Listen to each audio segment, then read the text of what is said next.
하나님이 주시는 평안과 기쁨이 여러분의 마음과 삶에 넘치기를 축복합니다. 호주는 사계절이 모두 온화한 그런 절기를 유지하고 있습니다. 사계절 모두 꽃이 필 수 있는 그런 조건을 가지고 있습니다. 처음 유럽 사람들이 이제 호주를 가게 됐는데, 그때 호주를 가서 그 기온을 이제 접하며 살다 보니까 한 가지 좋은 사업이 떠올랐습니다. 그것은 양봉 사업인데, 유럽에 있는 그 양봉 사업을 호주로 가지고 오면 이제 엄청나게 많은 수익을 올릴 것을 기대하고, 이제 그 꿀벌들을 다 호주로 옮겨와서 양봉 사업을 시작했다고 합니다. 첫 때에 유럽에서보다 4-5배의 엄청나게 많은 소득을 올렸습니다. 대박이 난 것이죠. 그래서 이제 계속 기대하고 있는데, 그 다음 해는 이제 점점 줄고, 그 다음엔 줄면서 결국은 이 사업이 망하게 됐다는 것이죠. 왜 망하게 됐냐면, 이 벌들이 나가질 않는 것입니다. 집에서 나가지 않고 빈둥빈둥 놀고 있는 것입니다. 언제든지 나가면 꿀을 딸 수 있으니까, 따가지고 이제 꽃이 없는 때 먹으려고 저장을 할 필요가 없는 것입니다. 실은 벌이 가서 꽃을 따다가 그 저장해 놓은 것을 이제 우리가 채취하는 것인데, 그들은 살기 위해서 이제는 저장하는 것인데, 언제든지 가서 꿀을 얻을 수 있으니까 벌들이 나가질 않으니까 꿀이 저장이 되지 않아서 결국은 그 이듬해부터는 이 사업이 이제는 도저히 운영될 수 없는 지경까지 이르렀다는 것이죠. 풍부하니까 절실함이 없는 것입니다. 이것을 따다가 저장해놔야지 꽃이 없을 때 우리가 먹고 산다라는 그런 절실함이 있으면 부지런히 일을 할 텐데, 언제든지 나가면 꿀을 얻을 수 있으니까 이 절실함이 없어서 그렇게 됩니다. 이 절박함이 없으니까 결국은 그렇게 됐다는 것입니다. 절박함이라는 것은 매우 다급하고 절실한 감정입니다. 어떤 하나의 생각에 꽂혀서 다른 생각들이 찾아올 겨를이 없을 정도의 그런 상태에서 생기는 그 감정이 절박함입니다. 오늘 말씀에서는 제가 일념이라는 말로 표현을 했습니다. 한 가지 가장 중요한 것에 마음을 쏟고 있고, 무엇을 얻기 위해서, 무엇을 해결하기 위해서 갖는 그러한 절실한 마음, 절박함을 일념이라는 말로 그렇게 설명을 했는데, 어쨌든 절박함이 없으니까 삶이 느슨해지고, 절박함이 없으니까 동기부여가 안 되니까 그 삶 자체가 느슨해질 수밖에 없었다. 이제 그런 교훈을 얻게 되는 것입니다. 오늘 우리가 읽었던 말씀은 아람 군대장과 나아만에 대한 이야기인데, 앞부분은 조금 길어서 읽지 않았습니다. 북이스라엘의 8대 왕이죠. 아합의 아들 여호람 때의 일인데요. 아람 왕의 군대장과 나아만은 왕의 신임을 받는 최측근이었습니다. 전쟁으로 인해서 많은 공을 세웠기 때문입니다. 열왕기하 5장 1절에서는 그를 크고 존귀한 자, 큰 용사 이렇게 이야기합니다. 그 나라 안에서 모든 권력을 갖고 있고 부를 축적했고 명예를 가지고 있습니다. 아쉬울 것도 없고 부러울 것도 없고 두려울 것도 없는 2인자입니다. 2인자. 그렇게 높은 자리에서 최고의 것들을 누리고 살아가는 사람이 바로 나아만이라는 사람이었는데, 겉으로 볼 때는 굉장히 화려했습니다. 근데 속으로는 말 못할 사정이 있었습니다. 그것은 그의 육신에 질병이 있었던 것입니다. 성경에는 나병으로 되어 있고, 요즘에는 한센스 병이라고 이야기하는 병이죠. 근데 정말 나아만이 좌절하고 절망할 수밖에 없는 것은, 자신이 가지고 있는 권력으로도, 자신이 모아놓은 재산으로도, 자신이 누리고 있는 명예를 가지고도 이 질병을 해결할 수가 없었다는 것입니다. 그게 더 힘든 것이지요. 남들이 부러워할 만큼 최고의 것들을 다 가지고 있는데, 그것이 자기가 가지고 있는 이 질병을 해결할 수 없으니까 얼마나 답답합니까? 한숨 짓고 또 눈물 흘리고 고통의 시간을 보낼 수밖에 없었습니다. 근데 이스라엘에서 잡혀온 어린 소녀, 이 나아만의 그 아내의 몸종이죠, 몸종. 이 소녀가 그 주인들이 힘들어하는 모습을 보면서 한마디 툭 던졌습니다. 이스라엘 사마리아에는 이 병을 고칠 수 있는 선지자가 있는데 한번 가보지 않으실래요? 던진 것입니다. 다른 때 같으면 콧방귀도 끼지 않는 것이죠. 어린 소녀가 그 몸종이 주인들에게 무언가를 건의했을 때 다른 때 같으면 쳐다보지도 않죠. 오히려 혼을 냈을 수도 있는, 네가 뭘 아냐고 그러냐고 혼을 낼 수도 있는 상황인데, 이 나아만 식구들에게는 절박함이 있었습니다. 일념이 있었습니다. 병을 고쳐야겠다는. 모든 것들을 다 동원해서 여태까지 치유하려고 고치려고 노력했는데 안 됐기 때문에 어떻게 하면 이 병을 고칠 수 있을까라는 절박함, 그 일념이 있었기 때문에 이 소녀에게 자세히 묻고 왕에게 쫓아가서 또 왕에게 칙서를 받아내죠. 그래서 엄청난 예물을 준비하고 왕의 칙서를 가지고 이스라엘로 급히 출발을 하게 됩니다. 그 소녀의 한마디가 나아만 집안과 아람 나라 전체를 뒤흔들어 놓고 그들로 하여금 일사천리로 이런 일들을 진행하게 만들었던 것입니다. 나만이 그럴 수밖에 없었던 이유는 절박함이 있기 때문에 그렇습니다. 일념이 있기 때문에, 고쳐야겠다라는 것이 있기 때문에 이렇게 모든 일들이 그냥 순조롭게 막 일사천리로 진행돼 간 것입니다. 이 어린 소녀가 언제 아람에 왔는지는 모릅니다. 몇 년 안 됐겠죠. 아직 어린 소녀니까. 근데 이 소녀가 들은 게 있습니다. 들은 게 있습니다. 엘리사가 먹지 못하는 나쁜 물을 좋은 물로, 마실 수 있는 좋은 물로 만들었다는 것, 그것도 들었었고요. 어떤 과부의 집에 가서 기름이 떨어지지 않도록 조치를 했던 그 기적을 베푼 일들도 기억을 하고, 수넴 여인의 그 아들이 죽었다가 엘리사에 의해서 다시 살아났다는 것도 들은 것입니다. 그리고 보리떡 20개와 채소를 가지고 100명을 먹인 그 기적도 이 소녀가 알고 있었던 것입니다. 그렇다면 죽은 사람도 살리는데 이 병 하나 못 고치겠느냐, 이런 마음이 든 것이죠. 한편으로는 당돌함입니다. 주인에게, 감히 고개도 못 드는 주인에게 이스라엘에 가면 선지자가 있는데 한번 가보시죠. 그러나 이 소녀에게는 확신이 있었습니다. 엘리사라면 고칠 수 있을, 하나님의 사람 엘리사라면 고칠 수 있을 것이다. 어떻게 보면 어린아이라고 믿음을 갖지 말라는 법은 없는 것입니다. 어린아이들도 예수 그리스도를 구주로 진심으로 믿고 하나님의 자녀로 구원받을 수 있고요. 얼마든지 그들도 하나님의 능력을 신뢰하면서 기도할 수 있고 그것을 이야기할 수 있기 때문에 그렇습니다. 당돌하게 이야기를 하고 확신을 가지고 이야기한 이 한마디 때문에 이 절박한 이 나아만의 집이 모든 것들을 다 동원했고 나라 임금의 그런 위세까지도 동원해서 이스라엘로 지금 출발을 한 것입니다. 디모데후서 4장 2절 말씀은 이렇게 말씀합니다. 너는 말씀을 전파하라. 때를 얻든지 못 얻든지 항상 힘쓰라. 복음 전파에 대한 이야기입니다. 늘 때를 얻든지 못 얻든지 사람 만나면 이렇게 말씀을 전해라, 그런 말씀이죠. 요즘 더 어렵습니다. 복음을 전하기가 기독교 신앙에 대한 인식들이 좋지 않고요. 그래서 막 말도 못 꺼내게 하고 이렇게 초인종 누르면 대꾸도 안 하고, 하여튼 여러 가지 복음 전하기가 어려운 그런 상황인 것은 분명합니다. 그런데 사람들이 항상 평안하고 항상 형통하고 항상 풍부하지 않다는 것입니다.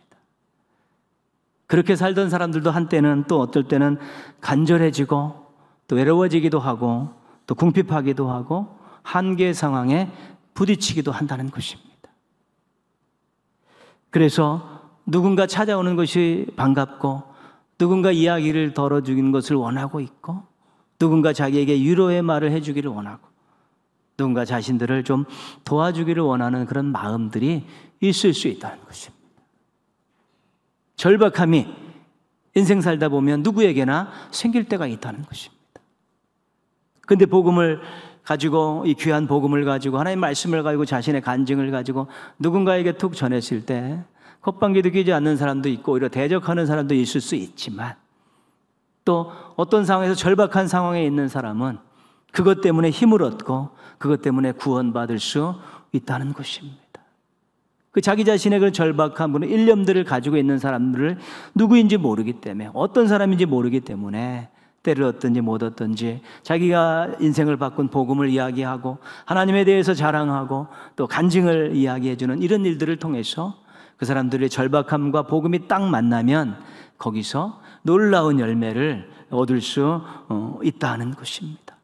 그래서 때를 얻든지 못 얻든지 상대방의 상황에 관계없이 우리가 할 도리만 하면, 그것이 어떤 절박함에 있는 일념을 가지고 있는 사람들과 만났을 때는 우리가 놀라운 일들을 이제 경험할 수 있게 되는 것입니다.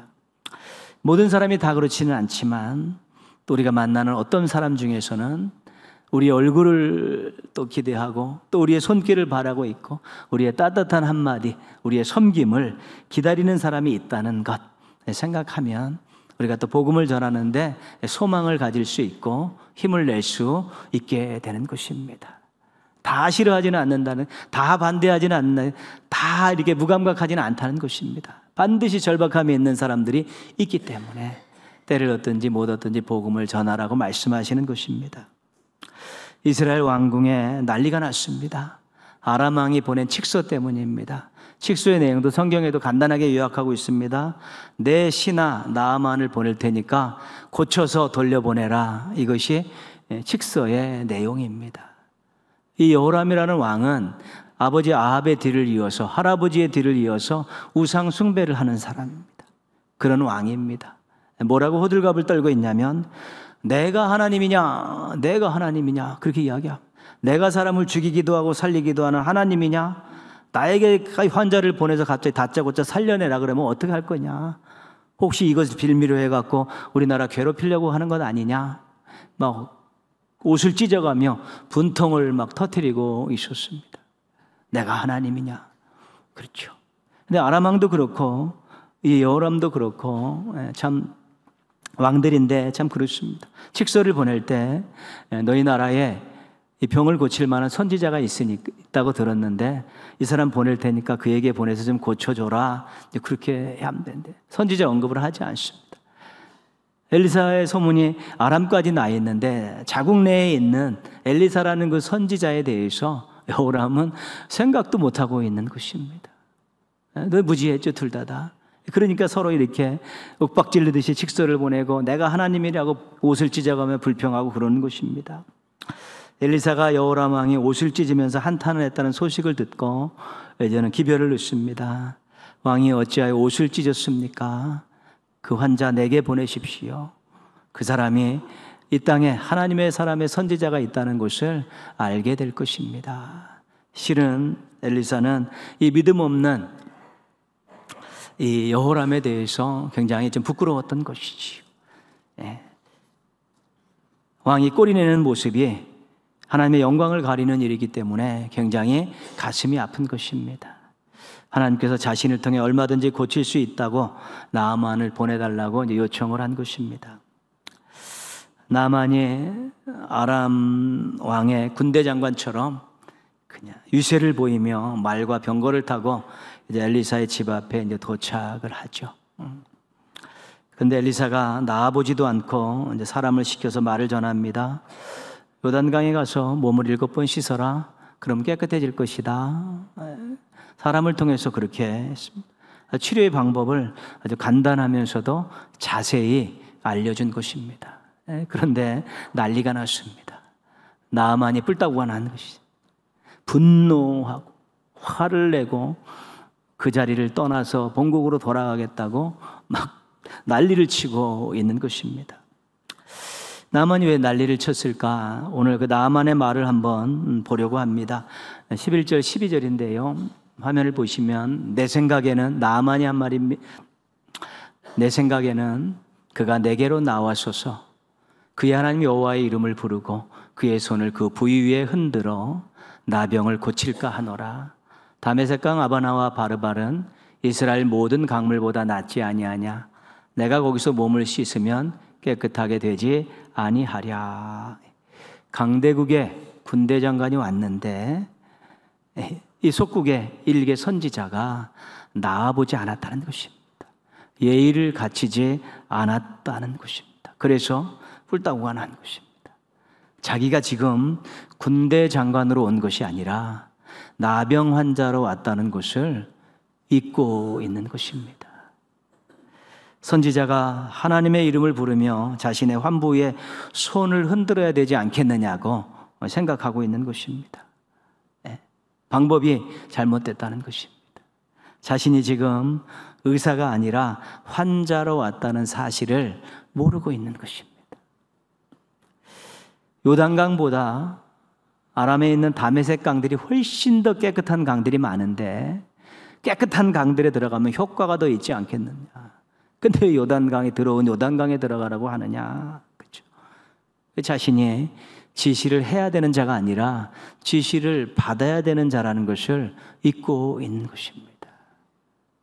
그러니까 잔뜩 병을 고치러 와서 그가 하는 행동을 보면 굉장히 이해가 되지 않고 정말 유치한 그런 모습들을 우리가 볼 수 있는 것입니다. 옆에서 그 꼴을 보고 있던 그 나아만의 종이 어이가 없죠.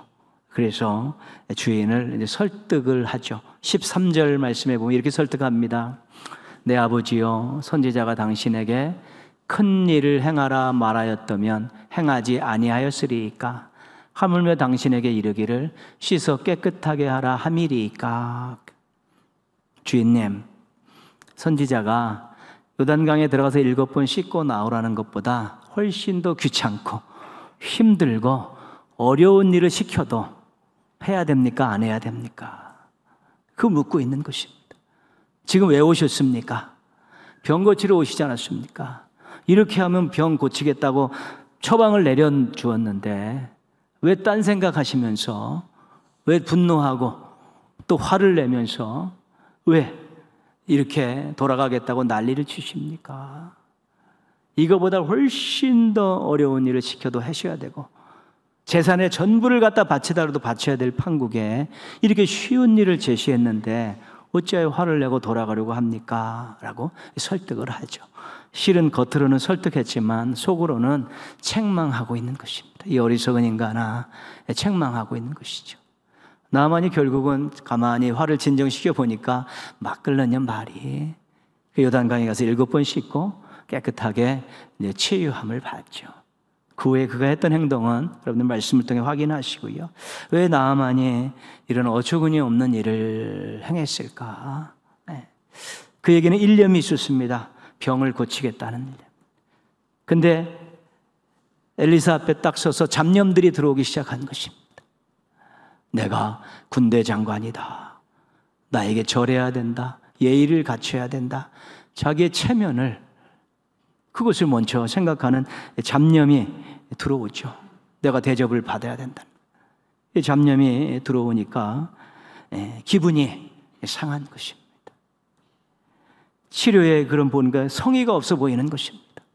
나와가지고 막 여호와를 이렇게 해야 되는데 씻어라. 치료에 성의가 없다. 화가 난 것이죠. 치료의 효과가 우리나라에 있는 깨끗한 강물이 이스라엘에 있는 요단강보다 훨씬 더 치료의 효과가 있지 않겠느냐. 이런 생각들이 잡념이 들어오니까 돌아가겠다고 길길이 날뛰고 있는 것입니다. 아직 살만한 것 같습니다. 삐지고 성질을 내고 돌아가겠다고 난리를 치는 걸 보니까 아직까지 절박함이 없는 것이죠. 그러나 그래봤자 자신의 병든 몸을 고칠 수 없습니다. 결국 가만히 생각해 보니까 내가 갖고 있던 일념, 나의 절박함이 무엇인가를 그가 깨닫기 시작하니까 결국은 요단강으로 7번 들어갔다 나왔다를 반복하면서 깨끗함을 얻은 것입니다. 우리가 어떤 소문난 맛있는 맛집이라고 식당에 갔는데 주인이 불친절할 할 수 있습니다. 주차장이 없어서 불편할 수 있습니다. 주인이 불편해서 안 먹을래, 주차장이 없어서 안 먹을래, 그러면 못 먹는 것입니다. 그러나 다른 사람들은 그것을 다 감수하고 와서 그 맛있는 음식을 먹습니다. 왜? 그걸 먹기 위해 식당에 갔고 다른 것들은 부수적인 일들에 대해서는 툭툭 털어버리는 것입니다. 본인의 일념, 목적, 그 목표 분명하면 다른 생각들은 접어야 되는 것입니다. 그래야 그것을 이룰 수 있는 것이지요. 거기에 체면이 나오고 뭐가 이러니 어떠니 이런 일들이 나오고 불평불만이 나오게 되면 자기의 그 일념 절박함을 이룰 수 없게 되는 것이지. 정치를 시작하는 모든 정치인들은 처음에 나라와 국민을 위해서 내가 헌신하겠다고 봉사하겠다는 그런 마음들 갖고 입문을 했겠죠. 또 선거철이 되면 또 그런 마음을 가지고 퍼먹겠죠. 그리고 표를 달라고 했겠죠. 그런데 그 일념을 잘 지키고 나라 국민을 위해서 열심히 봉사하고 헌신하면 나라가 아름다워지고 평안해지고 좋아지고 국민들이 살만하겠는데 자꾸 잡념들이 들어오는 것이죠. 자기의 기득권을 생각하고 자기의 권력을 생각하고 자기가 얻어야 될 부를 생각하고 당리당략에 빠져 있고 막 이런 생각들이 막 들어오니까 그것들을 떨쳐내지 못하니까 처음 가졌던 그 일념은 목적은 사라져버리고 결국은 잡념에 휘둘려 가지고 나라를 정말 엉망진창으로 만들고 있는 것입니다. 정말 처음에 가졌던 그 일념들, 내가 정치에 입문하면 이렇게 하겠다는 그 절박함들을 이루기 위해서 부단히 조금이라도 노력했으면 나라는 정말 괜찮았을 것입니다. 그 선열들이 피를 흘리면서 희생하면서 지켰던 나라고 여기서 잘 가꾸어서 후대들에게 물려줘야 될 그 나라가 중간에서 엉망진창이 되어버리니까 선열들 보기도 부끄럽고 또 후대들에게 물려줄 것이 너무 부끄럽고 그런 것입니다. 어떤 일을 이루고자 할 때, 어떤 것을 하려고 할 때, 어떤 것을 해결하려고 할 때는 일념을 딱 정하고 목표를 딱 정했으면 절박함을 가지고 매달려야 되는 것입니다. 그래야 무언가를 얻을 수 있는데 자꾸 부수적인 잡념들이 들어올 때 그것을 잘라내지 못하고 거기에 휘둘려 가지고 목적은 잃어버리고 그렇게 헤매이는 경우들이 굉장히 많은 것입니다. 웨스트민스터 소요리 문답 제1문답입니다. 우리가 주중 예배 때 봤던 내용인데요. 사람의 죄일 되는 목적이 무엇입니까? 하나님을 영화롭게 하고 영원토록 그를 즐거워하는 것입니다. 우리 특별히 신앙인들은 예수 그리스도를 믿고 새로운 인생을 출발한 다음에 인생의 목표가 하나님의 영광입니다. 하나님의 영광을 위해 사는 것이지. 근데 하나님의 영광을 위해서 나를 다 던집니까?